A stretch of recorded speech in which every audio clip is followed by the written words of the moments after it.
Bago tayo magpatuloy, huwag kalimutang mag-subscribe sa aking channel.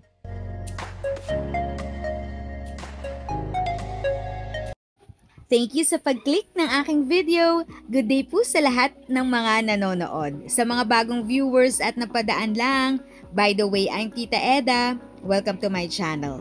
Ang channel na maghahatid sa iyo ng dagdag kaalaman tungkol sa government services, bagong mga balita at informative videos na galing sa legit na resources.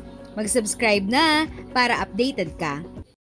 Para po sa ating mga lolo't lola, meron pong babala ang NCSC official page tungkol sa mga fake news. Huwag maniwala at magpadala sa fake news. Mga senior citizen dyan, ingat sa mga kumakalat na video online po ha. May naglalabasang balita na bigayan na raw ng Universal Social Pension para sa lahat ng senior citizen. Naku, wag po basta-basta maniniwala. Yang mga video na yan, gawa-gawa lang ng AI o Artificial Intelligence. Umaabot na raw ng 300,000 views sa YouTube. Ito nga po yung ito po yung snippet po or yung thumbnail po ng video. Tapos sunod-sunod pa yung fake news. Grabe naman po talaga. So linawin ko lang po para sa ating mga lolo't lola, yung Universal Social Pension Bill, hindi pa po yan batas. Pinag-aaralan pa lang yan ng mga congressman at senador. Kaya wag din po kayo mag-expect na bigla kayong makakatanggap ng 12,000 pension basta may senior citizen ID kayo. Hindi yan totoo. Clickbait lang po talaga yan para dumami ang views ng isang video.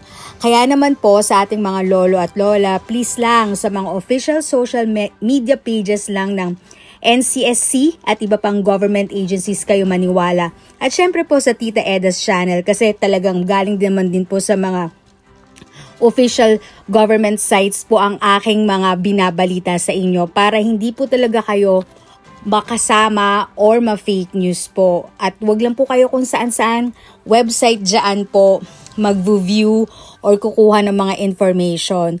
At kung may makita kayong kahina-hinalang mga post online, i-report agad sa Interagency Response Center Hotline 1326 o kaya naman po mag-email sa report at cicc.gov.ph.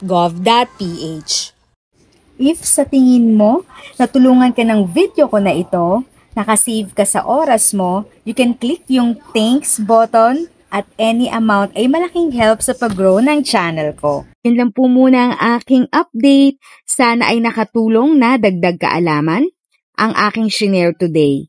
Ang goal ng aking channel ay mag-create ng awareness. Kung ganitong mga topic ang gusto mo, panoorin mo ang mga videos ko na ito.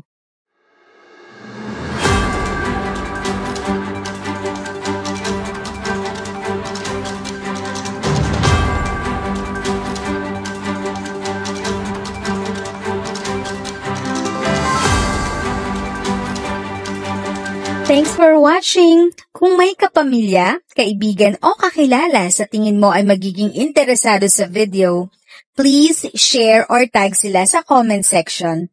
At syempre, if nagustuhan mo ang video, i-like mo na ito at subscribe ka na din.